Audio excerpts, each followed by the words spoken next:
एक दो हिस्से की बात होनी चाहिए, तो आप लोगों से डॉक्टर्स वगैरह आप हैं, सब जानते ही हैं। दिमाग को अपना देखें कि 1 किलोग्राम या 1.2 किलोग्राम के करीब एवरेज इसका वेट है, जो ग्रे मैटर आपके अंदर है, और इसमें 100 बिलियन के करीब न्यूरॉन्स हैं, थिंकिंग सेल्स हैं। आप कहते हैं कंप्यूटर की मेमोरी क्या है, 100 बिलियन न्यूरॉन्स हैं, और हर न्यूरॉन के अंदर एवरेज 30 कनेक्शंस हैं। अगर आप सोचें न्यूरॉन का साइज क्या होगा, जो कंप्यूटर में वायरिंग होती है ना, यह हर न्यूरॉन के अंदर एवरेज 30 कनेक्शंस हैं, और ये कनेक्टिंग वायर्स हैं, इसकी लंबाई तकरीबन 6 लाख मील है। यहाँ से इस वायर को चांद तक ले जाएं, वापस ले आएं, तो ये सब इंटरकनेक्टेड हैं, 30 कनेक्शंस पर न्यूरॉन। और जब बच्चा पैदा होता है तो न्यूरॉन लूज होते हैं, ये जो है कनेक्शन लूज होते हैं। फिर बच्चा देख रहा है, सराउंडिंग को देख रहा है, चारों तरफ देख रहा है, फिर कनेक्शन जुड़ने शुरू हो जाते हैं। गलत जुड़ जाए तो बाद में प्रॉब्लम्स हो जाती हैं। बच्चे को हम डॉक्टरों के पास ले जा रहे हैं, साइकेट्रिक ट्रीटमेंट के लिए लेके जा रहे हैं। बच्चा शुरू से देख रहा है माँ बाप क्या कर रहे हैं, किस तरह का बिहेवियर है, मददगार हैं, हेल्पफुल हैं, या लालची हैं, लड़ने वाले हैं, एक दूसरे से नफरत करने वाले हैं। तो न्यूरॉन्स, ये जो वायरिंग, जो कनेक्शंस हैं, जो हम जिक्र करेंगे आखिरी लेक्चर में, तो ये बड़ा एहतियात करनी चाहिए बच्चों के साथ, जो बिल्कुल स्पॉन्ज की तरह होते हैं और हर चीज़ देख के एब्जॉर्ब करते चले जाते हैं। थिंकिंग पावर इतनी ज़्यादा है इस ब्रेन के अंदर कि 2-4% से ज़्यादा हम यूज़ नहीं करते। बाकी लोग तो यूज़ ही नहीं करते, तो कहते हैं हम तो अल्लाह के पास ब्रांड न्यू लेके चले जाएंगे, देखें ऐसे कैसे लेकर आ गए हैं।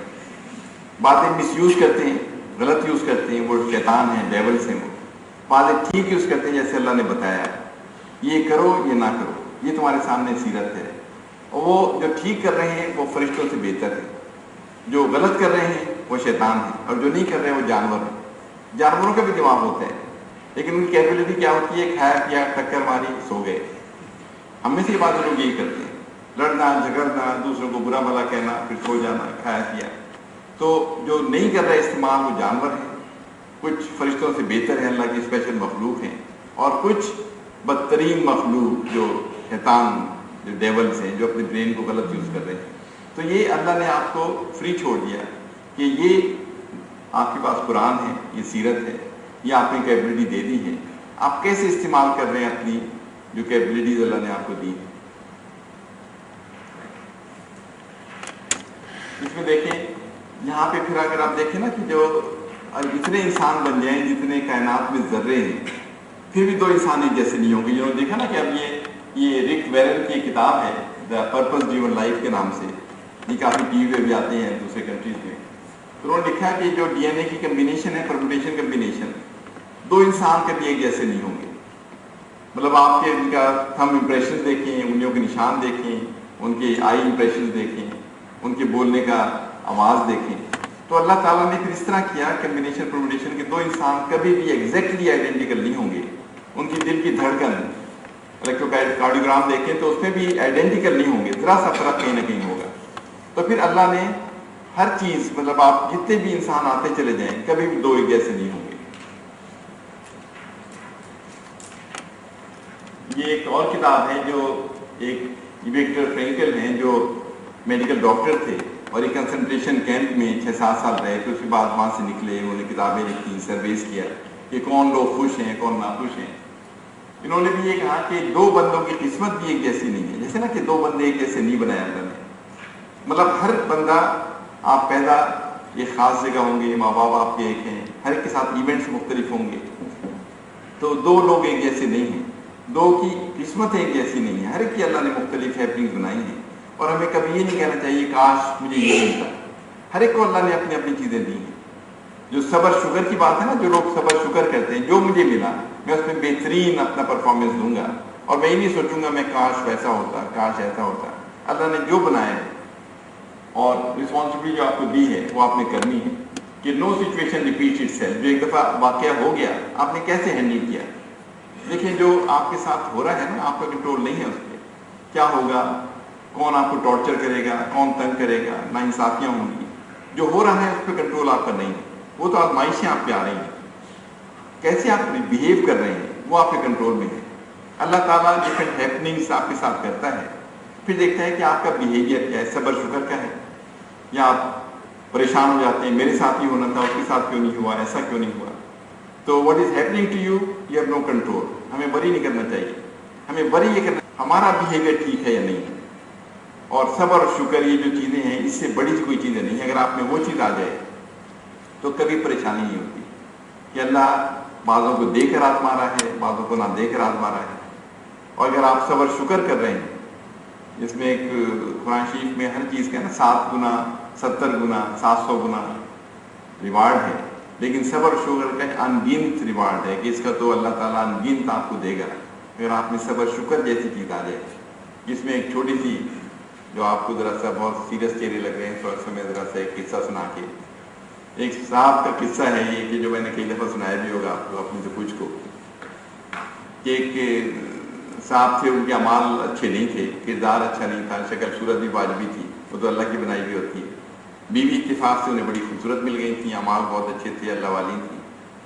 اپنے میاں سے کہتی رہتی تھیں بھائی تم سنبھل جاؤ, ٹھیک ہو جاؤ, ان پہ اثر نہیں ہوتا تھا.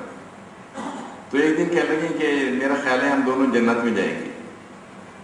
تو میاں پریشان ہوئے کافی, کیونکہ انہیں تو پتہ تھا ان کے اعمال کردار اچھے نہیں ہیں.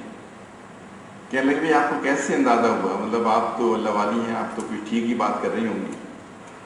کہنے لگے جب بھی میں آپ کو دیکھتی ہوں میں صبر کرتی ہوں, جب آپ مجھے دیکھتے ہیں آپ شکر کرتے ہیں, تو ہم دونوں جنت میں جائیں گے. تو اصل میں دیکھیں صبر شکر ہر صورت میں جو بھی مل جائے صبر شکر کہ بھئی اللہ اس سے بہتر کوئی چیز نہیں ہے. تو ہر چیز میں جو بھی آپ کی قسمت میں ہیں, جو ہیپننگس ہیں, جو آپ کے ساتھ ہو رہا ہے, اور جو ہمیشہ چڑ چڑ کرتے رہتے ہیں مجھے یہ کیوں نہیں ملا, اسے کیوں مل گیا, ہمیشہ وہ نامراد دنیا سے جاتے ہیں. لوگ کہتے ہیں دیکھو روتے ہوئے آئے روتے ہوئے چلے گئے. تو ہر چیز کو فیس کریں اس طرح کہ جیسے آپ میں کہ میرے ساتھ ہی ہونا تھا, میں اسے بیسٹ ڈیلنگ کروں گا جو اپنی بیہیویئر ہے. اب آخر کے اندر سے یہ جو آخر کا جو یلو شیڈ ہے, those of us who have any religious faith and can understand sufferings and death without difficulty, for them sufferings and death are meaningful. یہ کنسنٹریشن کیمپ میں ہی رہے اور بتاتے ہیں کہ وہاں میں نے لوگوں کو اسٹڈی کیا کنسنٹریشن کیمپ میں, جہاں پہ وہ چمنیز تھی, جہاں پہ جو بوڑھے ہو جاتے تھے, ڈسیبل ہو جاتے تھے, بیمار ہو جاتے تھے, ان کو چمنیز میں ڈال دیا جاتا تھا. تو کہنے لگے میں نے واچ کیا, اسٹڈی کیا لوگوں کو وہاں پہ, جیسے جیل وغیرہ میں آپ کو بتاؤں گا کہ جو میں نے لوگوں کی حالت دیکھی. کہنے لگے وہاں اصل انسان کا پتہ چلتا ہے. اگر آپ کے پاس سب کچھ ہے, کھانا ہے, پینا ہے, عیش و عشرت ہے, تو آپ ٹیسٹ نہیں ہو سکتے. کہتے ہیں وہاں میں نے دیکھا کہ وہاں پہ لوگ ایسے تھے جو بھوکے ہیں, کچھ نہیں ہے, مر رہے ہیں, لیکن اپنا کھانا دوسروں کو دے رہے ہیں. اور ایسے ہیں جو ڈیڈ باڈیز کو کاٹ کے کھا رہے ہیں. مطلب یہ کہ اس طرح کے کہتے ہیں میں نے حالات دیکھے پریزن کیمپس کے اندر کہ سیلفشنس اتنی بڑھ گئی تھی.